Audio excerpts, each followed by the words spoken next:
Invest, not spend. Invest in team. And I worked with a mentor once that as soon as a business owner shifts their mindset to look at the investment in team rather than the expense of team or the spend, that's when scale is possible. Audio Jungle. Audio Jungle. Audio Jungle. So welcome back to the Better Than Rich Show. I'm your host today, Mike Abramowitz, and we are here with Derek Fredrickson. Derek, welcome to the show, brother. Thanks, Mike. I'm happy to be here. Derek, I read your bio before we clicked record, and that way the guest kind of already knows that you're a pretty impressive human. And if they've listened to your episode on the Better Than Rich show, on the Front Row Dads podcast, like I heard you on, I know it was a little bit ago, but to be able to nomad with your family and move across the world and build this beautiful business and beautiful life for your kids, for your family, it's just a really incredible story. For the uninitiated, if you just want to give the cliff notes of just that synopsis of how you chose to, and I know you shared this with me before, but it's such a beautiful story. If you could just start there for a moment so the listener can just understand who they're talking to. Yeah, thank you for that. I'm here in Paris, France today. It's interesting. There's a nationwide strike that's happening in France today. So there's a lot of protests and a lot of chaos going on in the streets of Paris. But yeah, I've been living here in Paris. My wife and I and our 3 children have been living here since 2016. So going on 9 years. And really the story was we had a dream. My wife and I, we were working together in her coaching business, and we wanted to spend 1 year abroad to have an opportunity to showcase a different culture, a different country, a different language to our children. We used to live in Connecticut. My wife is half French, half American, so that's how we chose the French living in France. And I won't get into the details, but as the story goes, we moved for 1 year, and 1 year was way too short. So we extended it to 2 years, and here we are 9 years later, and we're still here. And we love it. This is home for us. As I shared on that other podcast, I think family for me is a number one value. And it's brought us really close together as a family. Our kids have grown up here, are now going into university in London and the UK and in France. So that's a little bit of how we got here. So it's wonderful to be here. It's inspiring because I know a lot of the people that are listening to the show, and just in case the uninitiated doesn't understand how we got to season 4. Season 1, we were just like had opinions on what was happening in the world in 2020 when the world was shutting down. Then 2021, we started bringing on guests. And then 2020, then after that season 2, we started saying, let's have like specific topics on what it means to be better than rich, financial freedom, time freedom, money freedom, building business predictability. Season 4 is the same concept, but more for the guy in the trade. Think about landscape lighting, landscaping, HVAC, plumbing, roofing, garage door, interior design. So the guy or the girl that's in the trades, they're probably running a $3 to $5 million, 7-figure type of business. And now we're here serving this person, and this person is really my dad just 30 years ago. My dad's 84. I spoke to him last night. He was driving home from the gym at 8 o'clock at night. He goes out dancing twice a week. He still works 6 days a week. I love that. He's talking about going to Israel. He's, I got some money saved. I think I want to go. But it's just like the guy is insane when it comes to like ambition, dedication, drive, but he's addicted to work at the same time. And one of the things that I love that you said, and it's right on your website, is what got you here won't get you there. To grow, you actually need to work less. And I want to start here because with the guy in the van, he hears COO, a chief operating officer. What does that even mean? I got a foreman, I got an office manager, I got a pile of paper. So could we break this down of what do you mean by a COO? How does that plug into a guy into the trades?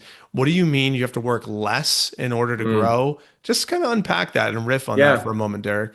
Yeah, thank you for that. I appreciate it. I know that for some businesses, like you said, the word COO, they don't really know what it means. They don't know what it represents. And I think in my experience, a COO in layman's terms is a chief operating officer. I also call it oftentimes your second in command. So if you're a small business owner, you're an entrepreneur, and you are owning and running your business, you may have people in seats that execute and do what you're doing, right? The building, the marketing, the customer service, a bookkeeper, et cetera.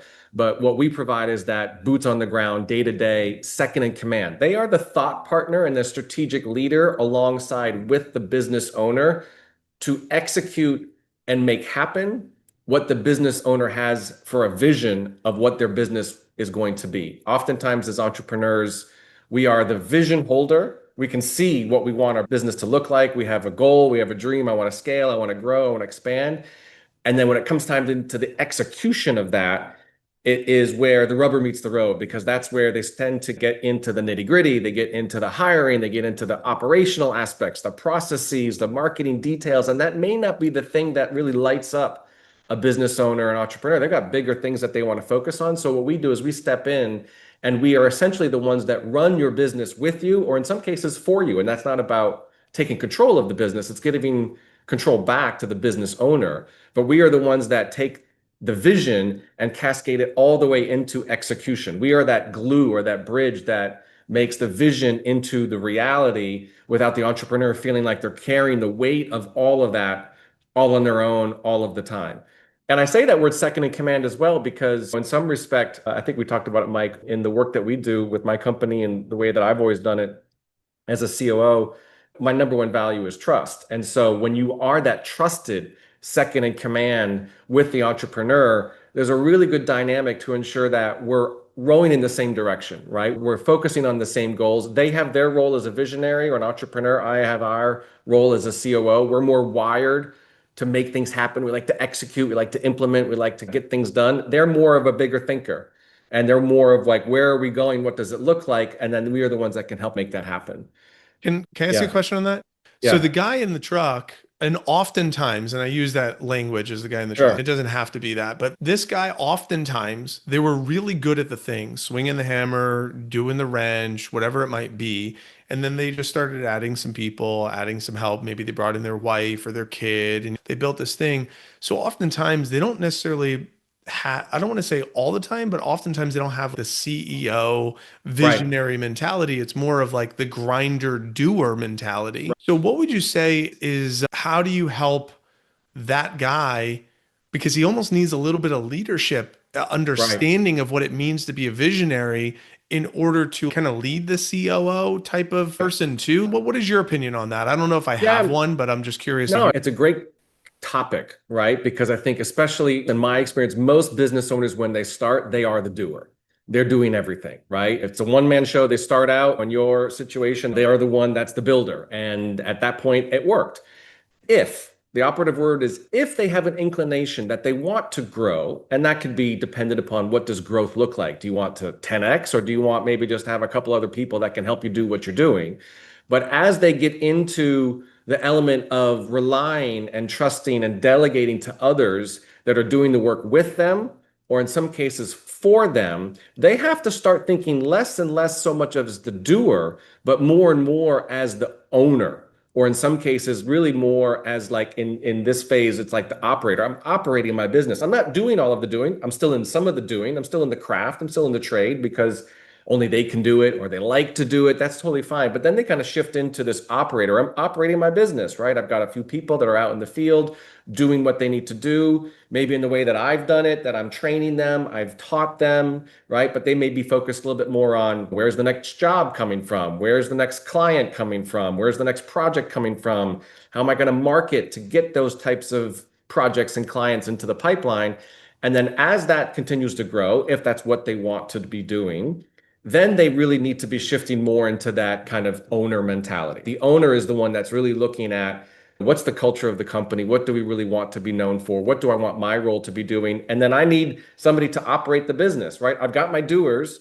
I'm no longer operating all aspects. I'm no longer operating finance. I'm no longer maybe operating all aspects of marketing in some respect. Maybe I'm still operating sales, but in some respect, I want to focus more on the ownership, right? I want to build this for legacy. I want to build this for the long term. I want to pass this on to my kids, for example, or maybe I don't want to be doing this for the next 20, 30 years of my life. And I want to have a exit plan in some respect. And so they shift into that owner mentality, but that operator is where we step in, where we can operate the business. I often say what we do in a nutshell is we are focused not only on what the business is doing, but sometimes even more so in how that business is being done. Like, how are we doing what we're doing? What are the operational processes? What are the workflows? What are the systems in place so things run like a well-oiled machine, so that if you do have an inclination to grow and scale, it doesn't feel like you're reinventing the wheel, doesn't feel like you're spinning your wheels on doing the same thing over and over again. You can start to build a repeatable process of how you can grow and scale your company. That's what we do as a COO. So if we had to get into the weeds just a smidge, just so Sure. it's someone listening is this is tactical for them, I would love to have you share like a use case or case study or like a client or someone that you've Yeah. done in the trades where it's like, these are the specific things that we did for this person, and this was the wins and the gains that they got.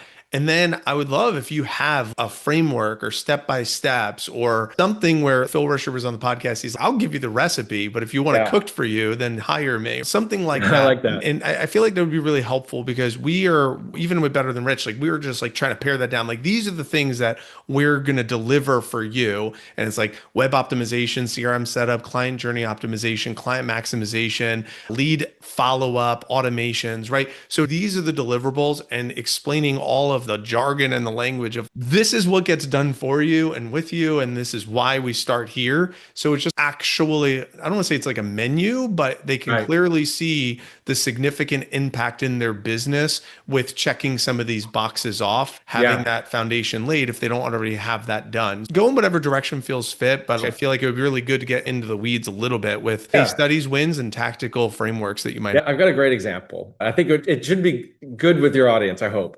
There's a guy who's a client of ours. I won't name names, but his name's Bob, and he's out of Idaho. And Bob started out as a shed builder. He built sheds. It was a one-man show. This is maybe 10, 15 years ago. And that was his craft. He enjoyed it. He would go out and get the wood and build the shed. And then word started to spread, and he was starting to build sheds for friends and family. And he enjoyed it. And that was the thing that really lit him up. But he knew that with the demand and also the inclination, I keep saying the inclination, he wanted to grow. He wanted to make what started out as a backyard side hustle into a business. And so he knew that in order to do that, there's only so many sheds you can build maybe in a weekend or in a week. And he needed some help. So he brought in a couple other guys to help him build sheds in the Bob way, in terms of this is how we take attention to craft and the quality. And this is like our process, if you will, in terms of how do you build a shed in his approach. That continued to grow and scale. He got his wife involved in the business to help with some of the finances. He got some other people to help come in and start focusing on some other aspects of the marketing. And I'll just say, fast forward, that is a multiple seven-figure business. I think they did about 3.5 million in 2024. They're on target for maybe 4.5 this year. And Bob is still building sheds, but he is also very much in an owner seat of his business. And when I say he's still building sheds, because he loves it. That's what he likes to do. It helps him stay connected to the craft.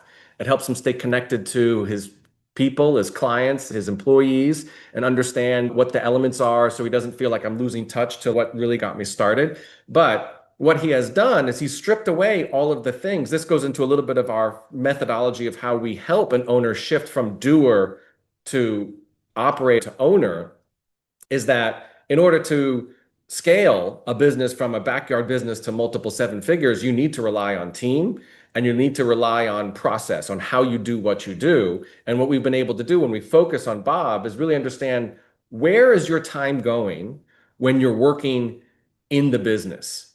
And the way that I like to help clients with that is, let's say you have a piece of paper or 4 boxes.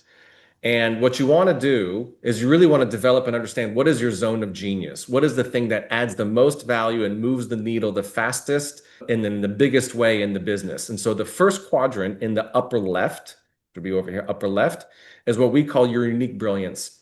These are the things that you love to do, you get paid to do, only you can do it. It lights you up. And at the end of the day, you can jump up and do it again tomorrow, right? Quadrant next to that is what we call excellent. Same criteria as unique brilliance, but you're not so jazzed to go do it all again tomorrow, right? You can do it, you get paid for it, people respect you for it, but it's a thing that at the end of the day, you do feel a little drained and you're not so sure you want to do it all over again the next day. Those are the top 2 quadrants. The bottom 2 quadrants start here on the lower left is what we call competent. These are the things that you can do, but you really shouldn't be doing. These are things that are still usually the ones that take up most of your time. I'm still answering email. I'm still checking the phone. I'm still managing my diary. I'm still doing some marketing. I'm still following up with leads. I'm still maybe doing my bookkeeping. That's competent.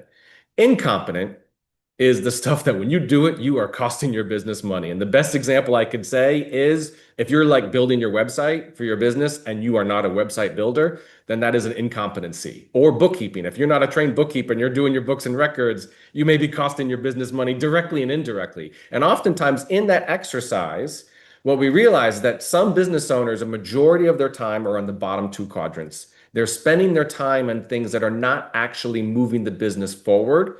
And in my experience, when we can shift the paradigm to get them more in their top two quadrants and less in the bottom two quadrants, those activities are where you usually make 80% of your money. And for some business owners, and I use Bob as the example to come back, what he realized is that he loved building sheds, of course, but what he really liked was connecting with people. That's what really lit him up. He's a people person.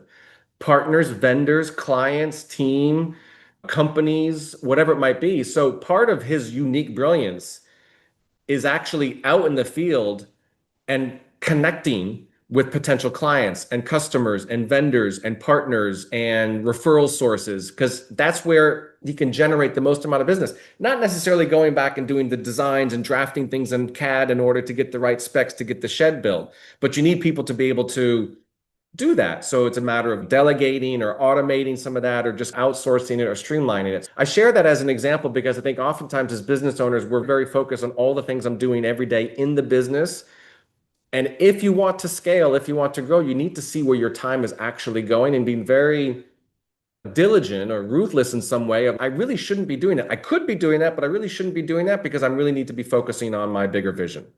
It's great. I'm really glad you went in this direction because, as I mentioned, I talked to my dad last night, and it always gives me perspective. I talk to him usually once a week or every other week or something, and it gives me so much perspective. I don't know what I don't know, and I feel like that's how he thinks. So when I get into his mind of he doesn't know what he doesn't know, it helps me get into this avatar that we're now serving and this blue collar guy. So this guy potentially, again, my dad is not all of them, but if this guy is like my dad, I feel like he might say something like, I don't know if I want to spend money on doing something that I can do. All right. Like, I have money, but like I'm already able to do it. And it's just so familiar. And I'd rather just stay with the familiar and keep my own money and just keep doing what I know is going to generate results versus spending money and time with this possibility that it may or may not work for me or for my business.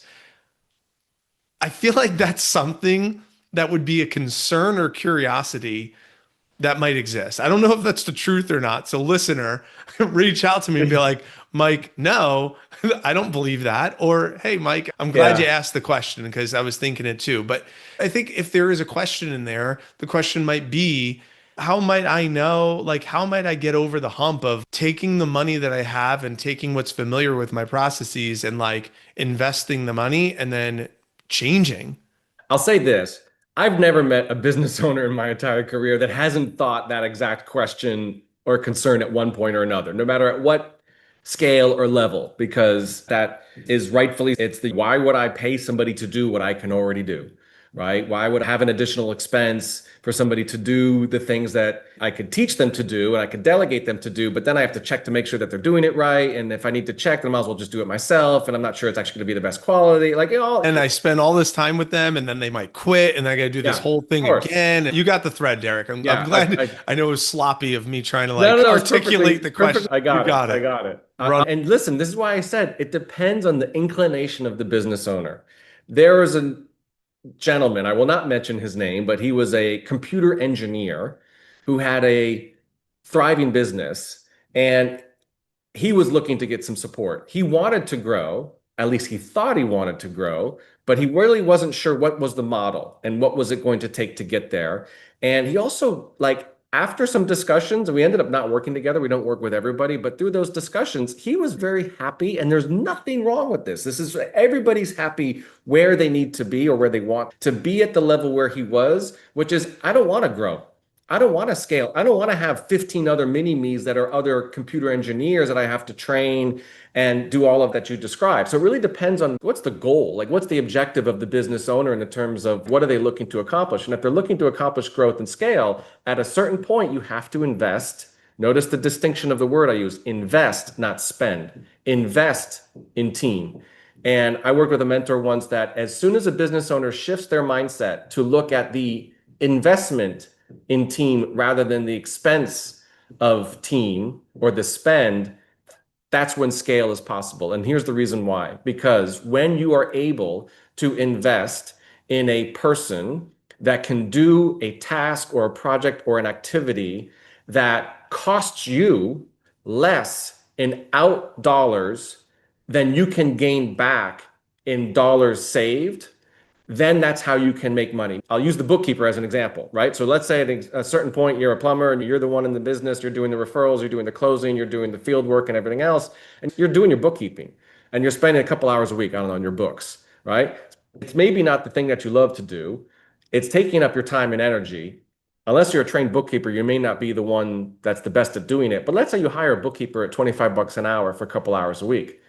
If you can make more than $25 an hour, couple hours a week, it's like you're spending one to make two or to make five, right? Because it's not only getting your time back, and that time is worth more because you can go out and get more jobs or get more projects. What we have found is energetically, it gives the business owner more confidence and more excitement because I'm not like having to spend my nights and weekends doing my books, right? So it frees them up from the stuff that's, oh, thank God, I don't really have to be bothered with that anymore. And you've got a really well-trained, dialed-in bookkeeper that's, I got it. I know what I'm doing. And it's peace of mind in some way. But I think the biggest thing, just to echo once again, is it's a shift. And it's that ROI. Like, what is the return on investment? And yes, there's always a risk that this person may not work out. They may fall in line with how you're doing what you're doing for a certain point, and then they may go on their own. And that's reality, right? That's life. But that's part of what we do as a COO is we ensure, one, let's get the right seat that we need to hire for. Let's get the right person in that right seat. Let's ensure that they're clear on their responsibilities and what's expected of them. And let's build a culture where they not only do what they're doing and they're getting paid for it, but they actually enjoy what they're doing and they like to be a part of what you're building. There are people out there that at the end of the day, bookkeeper, webmaster, whatever, they like to go to bed at night and say, I did good work and I enjoy working with Bob. Like that's a great dynamic that you want to build into your company culture.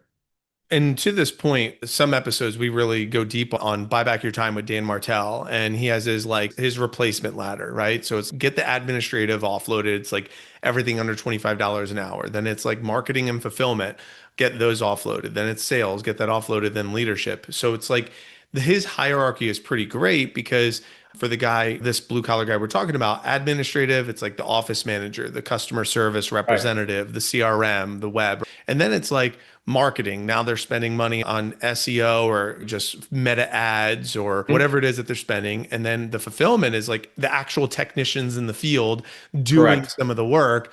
And then the sales is a little unique because that's why I love Danielle Putnam's episode that we had on the show where she tried to simplify sales process with menu pricing. So that way it could simplify where technicians typically aren't great at salespeople, but we could at least equip them with sales process. So that was really helpful for scalability. So my curiosity for you, Derek, is as the COO coming into one of these guys' businesses, do you model a similar replacement ladder or do you have your own version of that? I know you mentioned bookkeeper, and I know we talk here and there about some possible who's that we need to hire, but you model Dan Martell's. Do you have your own framework? Just curious.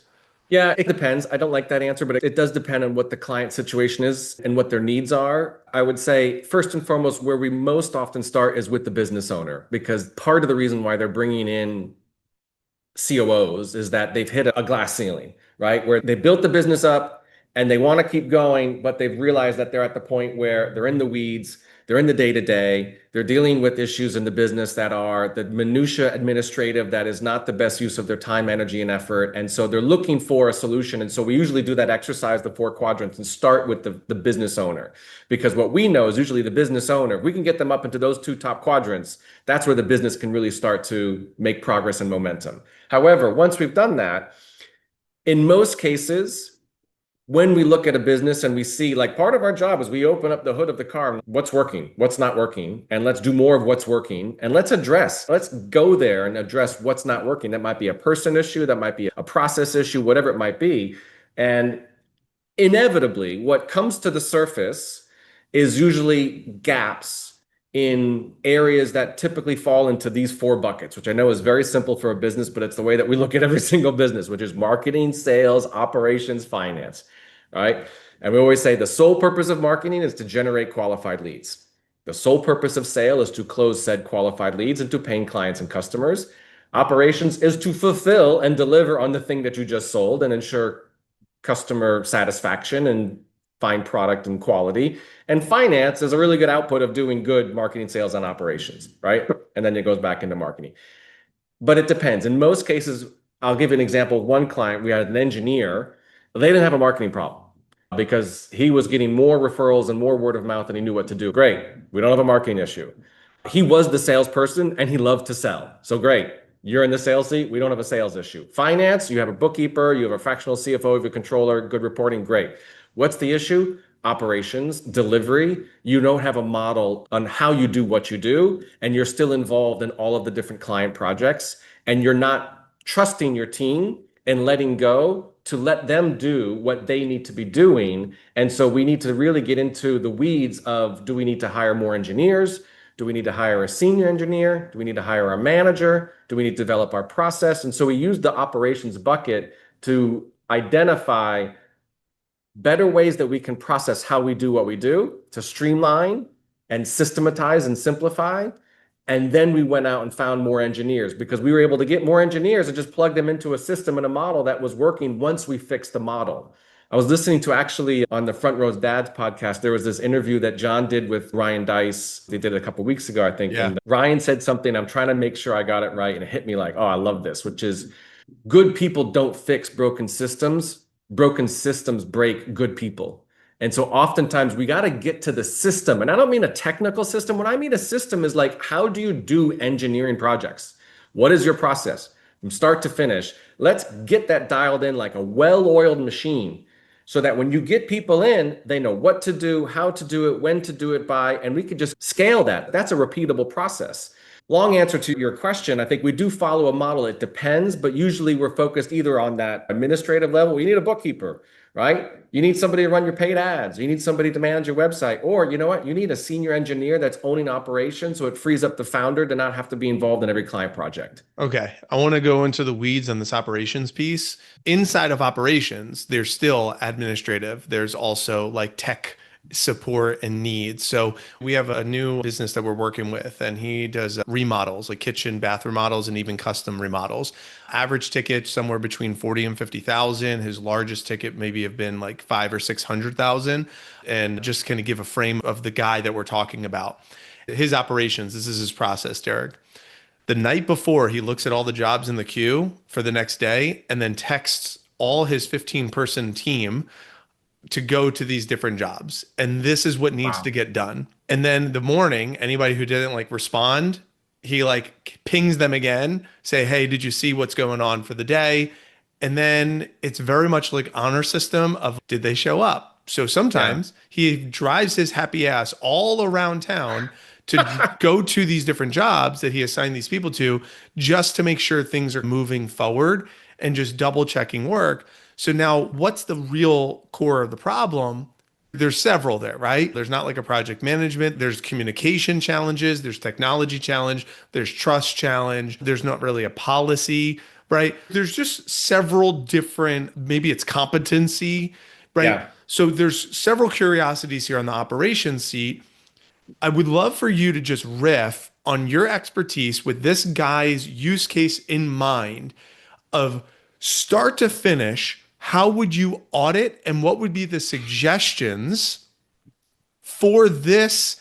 Because this is, by the way, I took notes. I got to remember now. I'm like, I'm a process guy. This is fairly common. I've had many conversations where this is common. Like they Yeah. don't know how to necessarily solve this operational dilemma. And that's why they hire us to like support with it. And there's field service managers like House Call Pro and Jobber and Service Titan and Leap. And there's all these softwares that are so cumbersome that they could use, but that doesn't Yeah. necessarily solve the problem because Right. it's a technology that they're plugging into a broken system. And then they have Correct. team a part of a broken system. So I would just love to hear you just dissect this, audit, even we could even just have a pitch and catch, like ask Yeah. me Yeah. questions and I'll answer on behalf of the business in this case. Yeah. But go through the process, give a Yeah. listener It's a a taste great. of that. And I could assure you, people are going to want to book calls with you. They're going to want to take this quiz because they're going to be like, all right, Derek, you got me. I don't know what I don't Yeah. know. Coming back to that kind of frame. Okay. This is great. Couple caveats. Number one, they may not know what they don't know. So they may not know that there is a better way. Correct. And that's number one. Number two, even if they do know that there's a better way, they may not be open and receptive to doing things a better way. They may not even see that it's better. They just may see it on the outset. It's different. And I completely understand that. Number three, I know we're talking about systems and everything else, but just generally, part of our how we do what we do is we are not going in and building systems for the sake of building systems. If you guys have a system that works, I'm not going to change it, right? If you tell me that it's a system that's not working, then we're going to go in and see how we can change it. And you, the business owner, may say, I think it's working fine. And your team members might be scrambling and pulling their hair out, getting text messages the night before and be like, I don't think this is working fine because I don't know what my day's like tomorrow. I got to rearrange my schedule. I don't like getting text messages at night. There's all these types of things. So the perspective of a business owner might be, it's all good. But maybe when we go and poll the audience on the receiving end with the team members of that system that's in place, and maybe it worked when it was one-on-one, but now you've got a team of 10 or in 15 in this case, you may hear that's not actually working well. And so we bring the issue to the table and say, again, we're not looking to change a system. If it's not broken, don't fix it. We're not looking to change the system just for the sake of putting in a system. Systems aren't sexy, but systems scale. And if there's a model in place that's feeling complex or cumbersome, you can't scale complexity. And so in this example, you're right, there might be solutions in place, there might be software, there might be project management systems that can streamline things, that can coordinate things, organize things, plan things. I can make the case all day long on how to take what you described and come up with a better way of doing how you're doing what you're doing. But the thing that needs to change the most is the mindset typically of the business owner that they are willing to change. And most business owners and most people, just human nature speaking, don't like change. Who moved my cheese? Don't move my cheese. And so if we talk about that in this example, the needing to text, needing to check, needing to follow up, needing to go out in the field and verify, if I'm speaking openly, to me, that stems from a trust issue. You don't trust your people to do the work, to do it well, and to report back if you're stuck, if you have questions, if you're not clear. So then that might be, do you have the right people in the right seats? And if you do have the right people in the right seats, but you're having to follow up and check and constantly remind them and check in on them, you got to let go and trust and let your team do what they're there to do. This is part of what I do with our company because I have a team of fractional COOs that work with our clients. I am not in the day-to-day. I am not their fractional COO. I have a team that does the boots on the ground day-to-day COO, and I trust my team inherently. And we have systems and we have processes and we have structures of how we do what we do, but I lean on them to leverage their experience and expertise to do the job and to do it well. And so in this case as well, it seems like there might be a better way of having some checks and balances in place where the business owner doesn't feel like they constantly need to be involved and babysit or micromanage, and the team can actually breathe a bit and doesn't feel like I've got my boss breathing down my neck, checking on me all the time. But if there's no system in place to make sure the work is getting done and getting done well and getting done on time, then you're going to have this kind of ping pong back and forth. Great response. And I'm going to go a little deeper on here. So with this being said, I got these guys, I trust them, but hey, these are really important jobs and I got to make sure that they're done right. Just like you have your COOs and you trust them, but there had to be, I'm assuming there was a way for you to know that they're competent and they're good and that you know that they earned the trust. So with this guy listening, what is a way that I can have these guys earn the trust that I know that they're actually going to do well? Is there a playbook on how to earn trust? For example, I'll tee it up. I used to do this in my office. When I trained over 5,000 people. It's like, how do I know that you're actually good at the thing? So every Wednesday night, I would have my salespeople come in and we would do drill for skill. And they would have a 2-page thing. And I would sit down with them for maybe 6 minutes each. And they would get 6 minutes to do a part of it at Mm-hmm. random. And I would see how they did it. What was their nonverbals? What was their eye contact like? What was their Right. tonality and voice inflections, right? That's in the sales side. How might that show up in the trades? How might someone know, yeah, they're good at the thing and they've earned my trust? Like, I know that they're Yeah. good to go do this without me having to monitor or micromanage. What would be your response there? I mean, there's an element of this is not like avocation. This is not great. I've got the team like Elvis has left the building and I'm not involved in any way. There is an element of making sure that the work is getting done and it's getting done well and it's getting done on time. But it doesn't mean you need to be involved in all of the steps leading up to that being done. So there's a balance between the two. And this doesn't happen overnight. In this scenario that you described, that might take some time to shift the model and shift the mindset of the team and the business owner to move into a different direction that's going to feel better and work better. I always say it's a win for the business owner, a win for the team, and a win for the client. And it doesn't necessarily always have to be in that order. But part of what I would do and part of what we do is generally when it comes to hiring, this is just my belief in terms of how do you establish trust. And this is a tricky one because you don't get trust like from a resume. You don't get trust from word of mouth. You build trust. It's something that's established as good work is being done. But when we bring on team members, or we've done this with clients, I look at 4 quadrants. I know another 4 quadrant grid, if you will. And I break it up into 4 things that we use for hiring and how we share this with our clients when they go to hire or how we hire with them for somebody, let's say an engineer or a field worker, whatever it is. Number 1 is expertise. Do they know what to do and how to do it, right? I don't know what's involved in order for a computer engineer to be good at computer engineering, but I'm assuming that there are certain skills and expertise and qualifications that they need to have that check that box. So number 1, you got to make sure that the person can do the job and do it well. Number 2, do they have the experience? Have they done it? Have they proven that they've gotten results or they've done really good work? Have they been in the field for a while? Are they brand new and they may not have that experience? We'd like to hire people who have at least been doing this to some extent. This is not their first rodeo, right? So expertise, experience. Number 3, it may not apply to your audience directly, but it's part of what we do is we look at assessments. We look at things that are, how are individuals like, for example, what are their strengths? What are their weaknesses? What are they really naturally gifted at doing? Do they like to problem solve? Do they like to connect with people? Do they like to ask a lot of questions? Do they like to take risks and improvise? Are they more like a fact finder and I want to follow all the rules and follow a process? Those are more of assessments to understand how individuals are more like wired and what their strengths are. And number 4 for me is the most important is culture fit. You can really tangibly see expertise, experience, and assessment, but culture fit is how do I feel about working with this individual? This is a trust thing. This is a heart thing, not so much of a head thing.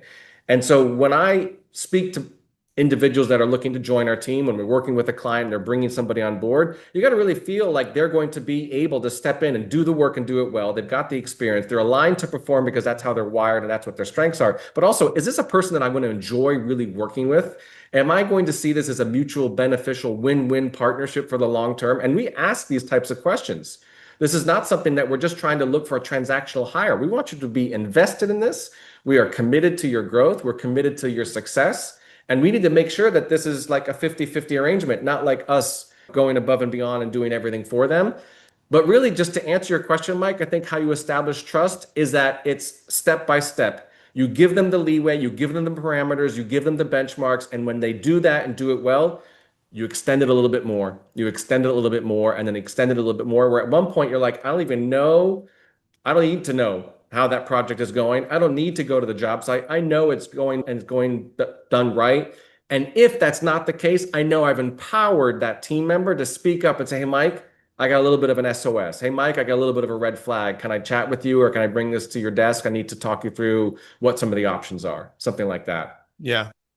Just click on this. Communication with these, as once I put these 4 things in place, So I got to have that I know they're an expert, I know they're Yep. competent, I know they're skilled. I have this in place. What's the communication cadence? Do you have a suggestion that you like to use? I know for me, we've done a weekly meeting, standing meeting with Mhm. a start, stop, keep, and then we did a daily check-in with Sure. what did we do with like our huddle? It was like our big A three, daily big three. huddle. It was a big three focus for the day. These are the three things I'm going to focus on the day. And then each week it was a weekly check-in. And then we did a 1 minute manager, 1 minute goal. And Yep. then it was a Yep. praise or reprimand. Now, obviously, this is managing a sales team. It's a little different. It's not going to be 100% cookie cutter for every single business. But that's what we did is like an accountability. Sure. What do you recommend? What is a process under the umbrella of sustaining trust, right? Yeah. Yeah. What I usually started with in some cases, it's like the 1 minute manager, or it's like Secrets of the Rockefeller Habits, if you're familiar with that, which is a daily huddle. And a daily huddle That's is you get scaling up. together. That's for Yeah, standing, Harnish. yes, daily Yep. standing huddle. Yeah. Yep. And I think it's 3 questions, which is what did you get done yesterday? What are you going to get done today? What questions do you have, or where are you stuck? And the opportunity. Now that's daily, right? Ideally, this is my belief. Ideally, 2 things. One, we're not looking at what we're doing today, right? Because that's a very like step by step approach to the business. And I understand for some businesses, it needs a daily huddle. That's why I say there's no model that's cookie cutter that fits all. But when you start with that over time, if you know what they got done yesterday, or you trust them that what they got done yesterday was done and done well and on time, and you don't need to know what they are doing today because they know what they're doing today. And all your role is to be there if they have questions or if they are stuck. You're there to guide, to clarify, to answer, to provide support. But like the model of having to check in and use that is good in the beginning, but eventually cascade that out and do that more on a weekly basis. Do that more perhaps on a monthly basis. I do a 30-minute, once a month check in with each of my fractional COOs, and they all have anywhere between 1 to 3 clients. Now, you may say, how do you know what's going on with your clients, the clients that they're working with? And I may not know all the detail, but I know because I trust them and they're getting work done. Why? Because when I do speak to the client, they're very happy and they're very pleased and they refer and they have another business and they need another fractional COO. So I can see the quality and the output in that way, and that works really well. But I always say this with team members doing work and doing it well, part of our job is, yes, empowering them and trusting them and giving them parameters on how they can make the best decisions without us having to micromanage or check in. But I always say, if you feel stuck, if you're not sure, or you need clarity, that's what I'm here for. And I would never want a team member to be, I don't want to go back to Mike again. I feel like I'm asking all the wrong questions. I really should know this. I feel like I didn't this last time and now I don't know. I don't want Mike to think that I'm not doing my job well. So I'm not going to ask the question. I'm not going to try to get support. I'll just do it and hope it works out for the best. And sometimes that works and sometimes that doesn't. And when that doesn't work out for the best, they made the wrong decision or they didn't do it in the way that it should have been done, that usually backfires. So I always have, I know it's open door policy, but listen, if you need help, you have questions, you're stuck, whatever it is, come to me. That's what I'm here for. I'd rather you make that call than make a decision that might be a worse off call. And then we're dealing with the ramifications of it that way. If you don't know, don't guess. And if you're unsure, just ask. It's as simple as that. Last piece here, and then we'll take a hard pivot before we go to the exits. Role play with me the conversation that the owner might want to have one-on-one with this, in this case, with this 15 guys, if you wanted to start somewhere one-on-one, and then if there was a huddle with all 15 guys, what would that conversation sound like? Sure. And I'll be the one-on-one, so you just kind of, hey, Sure. hey, thanks for inviting me out to lunch, Yeah, like, yeah. or whatever. And what would be that conversation one-on-one? And then what would be, hey, I got you guys all here together because Yeah.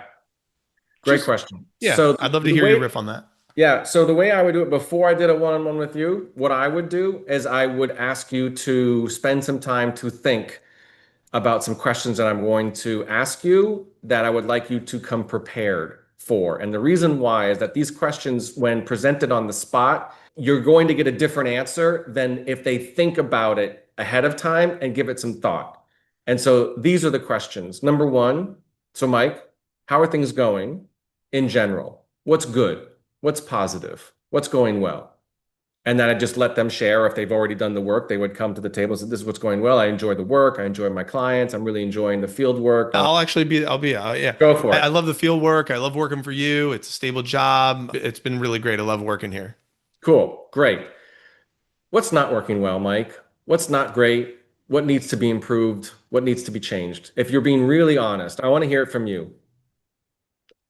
Things are pretty good, man. I can't complain much. Getting a text the night before and not knowing what I'm doing the next day, maybe Yeah. that could be a little different, but I'd always love more money. But overall, I can't really complain. Okay. Okay, good. That just sidebar. That's the kind of question where if somebody planned and prepared, they would have more than that. I can tell you for certain because I'm not looking for them to find the negatives, but people are naturally going to, it's easier for them to find things of what's not working than to identify things that are already working. So they're going to go into their problem solving mode and say, this isn't working. I don't like the text messages late at night. I know some of the other team members are feeling the same. When I'm on the job site, sometimes I feel like you're pinging me to check in. Part of me is, if I'm being honest, I got it. And I'll give you an update at the end of the day. And then the third question is, okay, so I want to continue to do really good work with you, Mike. You're doing fantastic, a fantastic job. The projects you're doing are great. The feedback from the customers is wonderful. If we were to do this and even better at another level, right? Let's just take it up a notch because one of our values is we always want to improve. We always want to do better. How, and you could take some time to think about this, and maybe when we meet next, you can come back with some thoughts, but how do we do more of what's working well? And how do we do less or fix or change or improve of what's not working so well? I'd love to hear it from you because I know that you have great ideas of how we could do a better job.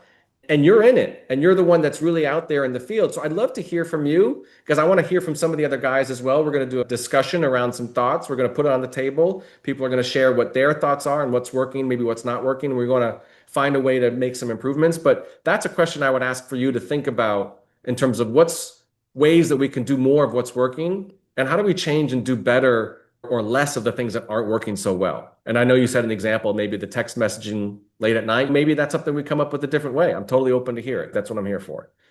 Something like that. Great framework. Love it.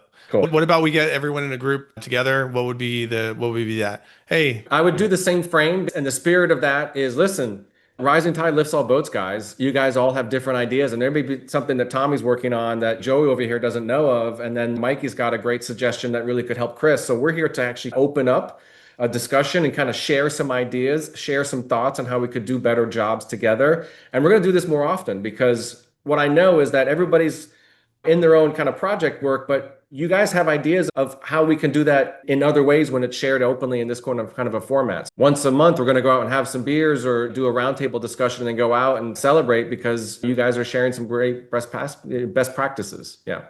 crushed it. And listener, the reason why this is critical is because if you want to change something inside of your business, people often don't like change. So if you just say, this is what I'm doing, this is what we're doing, and this is why we're doing it, and they're not involved in any of the decision making, oftentimes there's going to be resistance. Yeah. And what Derek just said is, I want to include them in the decision-making process. I want to include them, especially if their idea is the same as your idea. Yeah. They're more likely to execute because it was their idea. Yeah. And they want to have ownership of what they came up with. Totally and you true. are empowering them.